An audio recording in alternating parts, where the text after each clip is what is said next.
Welcome back, listeners, to Buns Burgers Big Ideas. My name is Riley Shine. In case you forgot, with me is my co-host Eric. Here I am. Here you are. Hello, everybody. And today we have a special guest joining us, Mr. Chris Baxter. How are you, sir? I'm good. How are you? Good, good. Thanks for coming into the studio.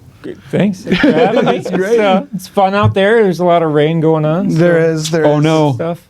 Oh, no. Not a lot of rain, though, right? No, not a lot. My basement. Your basement? Yeah, my basement's Oh, been no. flooding. We've had a lot of rain. 4th of July, right? It Yeah.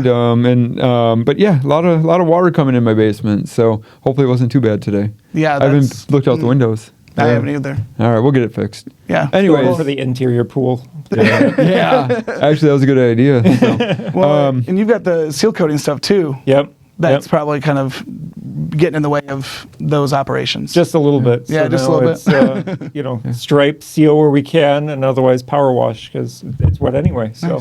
Nice. So Chris Baxter, Director of Systems Analytics, and I know we always poke fun, right? Like fancy title, fancy person, yeah? No, I wouldn't say fancy person, Okay. but, I do what I can to support the organization and, help, those that are around me. So what do you do? What is that fancy title put you in charge of? So I get the unique opportunity of working with our tech, our fix-it or maintenance team, as well as our newly created area where we're doing centralized scheduling along with our payroll department. So get to work with a lot of different people, which is exciting, and kind of see all areas of the business.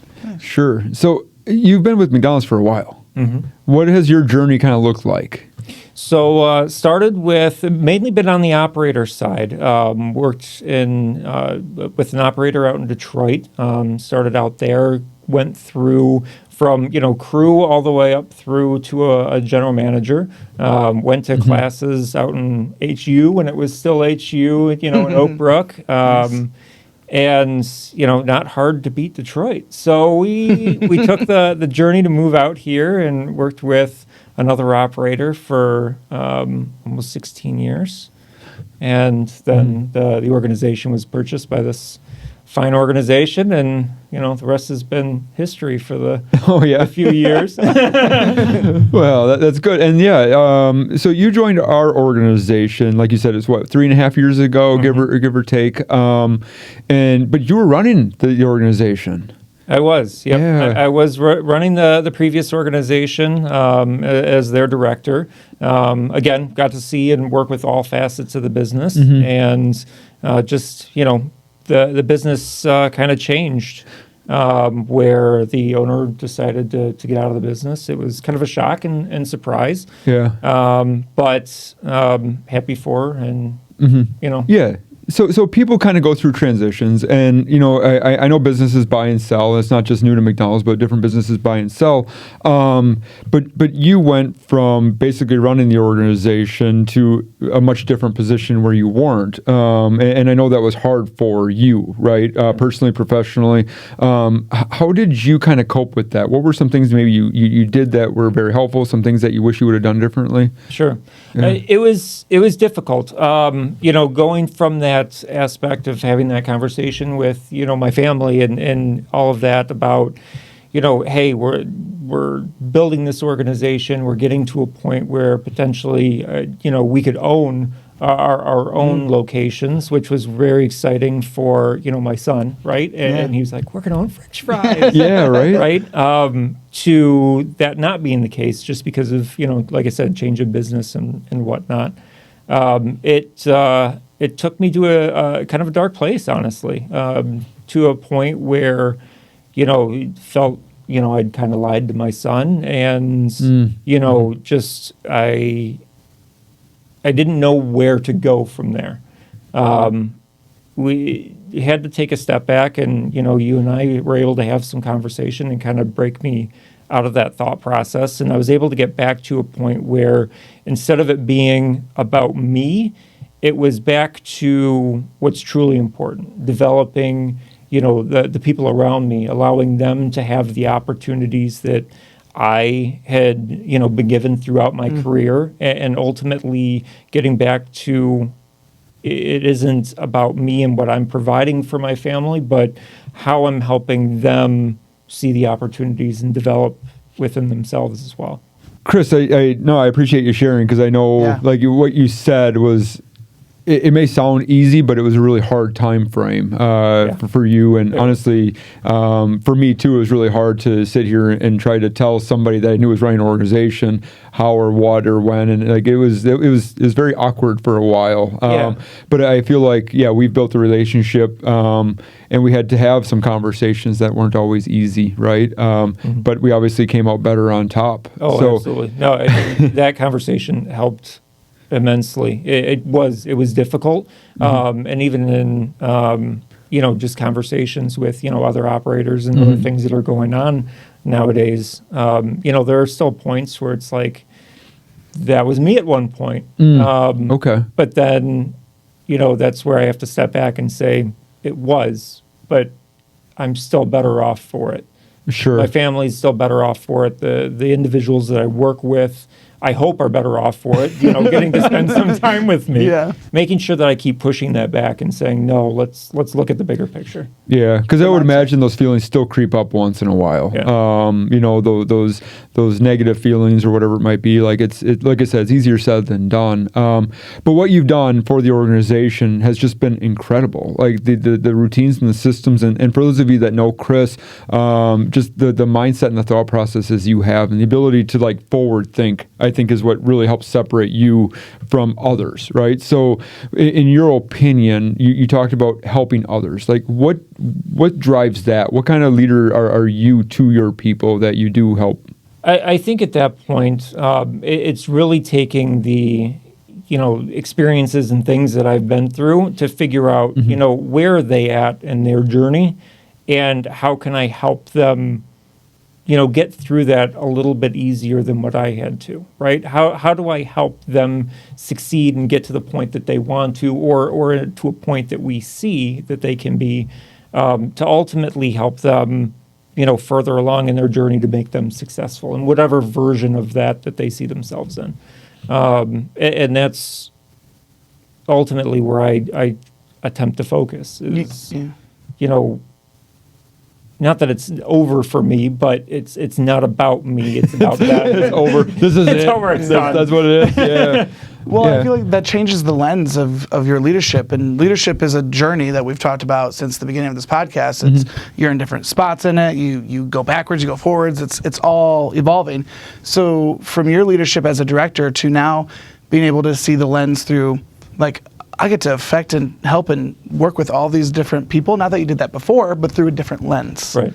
And so I think that's super cool that you call that out now, when you're working with these different teams. And I know I've gotten to work with you before, and everybody I talk to is like, oh yeah, Chris can help me with that. I'm sure it's a lot. I'm sure you're the kind of the catch-all person right. for us.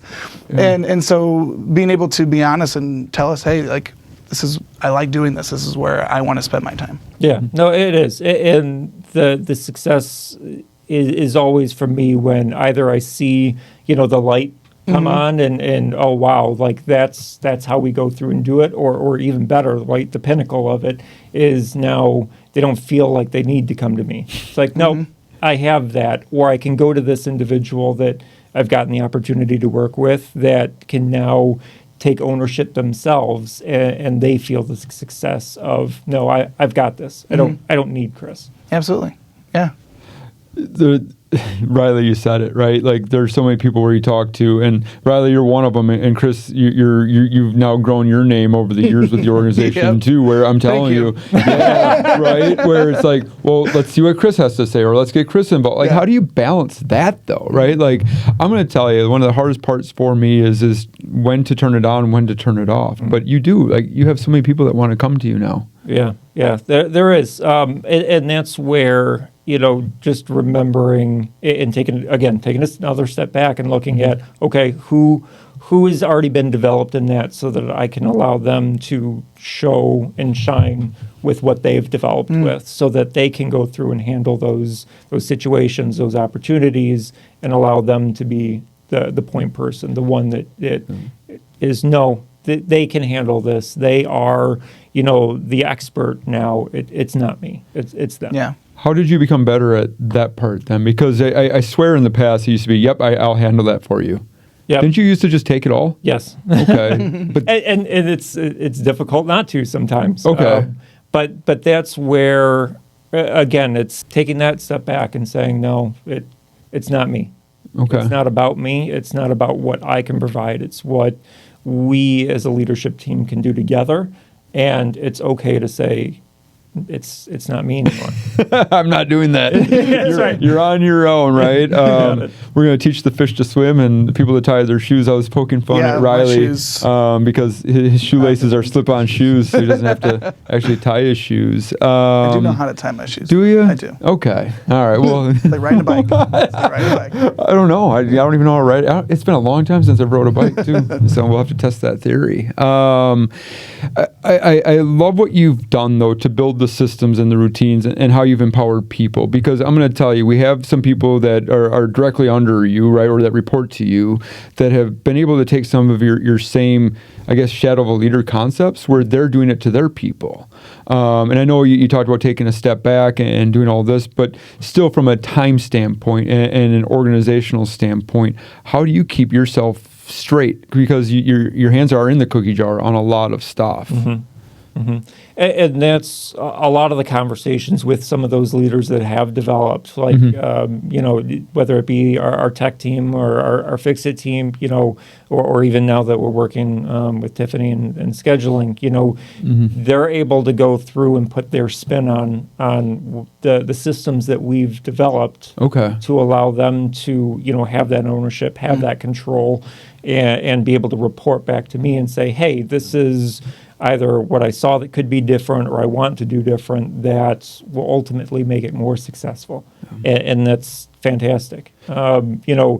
We were able to set up a great groundwork with the systems and things that we put into place, but now it's making sure that continues to evolve with the vision that they see for their department. Yeah, and that's what I've enjoyed watching, is just you opening that funnel a little bit more to where you don't have to be the showstopper, so to speak.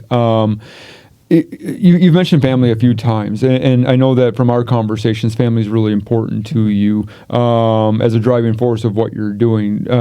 Can you just share a little bit about like how your family inspires you to be great and what you're looking to achieve for your family? Sure. I come from a very large family, oldest of 10, and so it was. Yeah, that's absolutely not. That's like you weren't a farmer though. No farming, none of that going on. It's crazy. And I love farmers. I worked on a farm. I absolutely adore it. Absolutely. But anyways. But yeah, no, it's kind of that situation of, being the oldest, you've got to, at that point, it was more managing, right? Stop jumping on your sibling, stop doing, don't stop hitting people, that sort of thing. But things were stretched, right? And so it became a situation of, all of the things that either I wanted to do growing up or didn't have the opportunity to do because there were other more important things, I wanted to make sure that my family was given that opportunity. I want them to be able to, have that leg up and be able to experience and do the things that they want to do. So, whatever that might might end up being, but I just want to make sure that they have that chance. So it's all about going through, making sure that we get that taken care of, making sure that, we have those conversations, and then how do I help them achieve that? Sure. I love it. Family. I love Family. As we look to wrap up this episode today, Chris, first of all, just thank you for coming. We appreciate it. No, thanks for having me. We have a question. Sure. You mentioned overcoming these things that you had to go through, in the transition and just your career. What advice would you give some of our listeners on how to maybe overcome something similar or real world challenges like that? Sure. I think really at that point, it's kind of like we've kind of discussed throughout is making sure that you take a step back and really align yourself with, what is that's driving you? What is it that makes you, tick and that you want to achieve? And are the actions and the things that you're doing really aligning with that, right? If people is important to you and developing them, then are the actions that you're taking really putting that at the forefront, or is it really just about you? A distraction. Right. About you. That's a great way to bring it up, because sometimes we think we are, but you might not really be. So, Right. Do those lines connect? Yeah. Right. Are what you're doing or the actions you're taking reflective of what you want to do? Exactly. Or is it something else? Is the intent really showing? Yeah. That's a really good point. And Chris, you're kind of one of those background guys, catch all, like I was. So thank you again. So what is one thing or one or two things you'd want to share with our team, about yourself and about the people that you lead? Sure. I think with a lot of our teams and myself in general, we want to do as much as we can to support others. And to the point earlier, there's a lot of people that either need help or would like the attention and whatnot, to a point where it can get overwhelming, and then it becomes it doesn't always necessarily show in the way that we'd like it to, right? And so that's where, again, something that we're always fighting to develop in ourselves is, no, we want to be there, we want to support you. It just may not show that way all the time.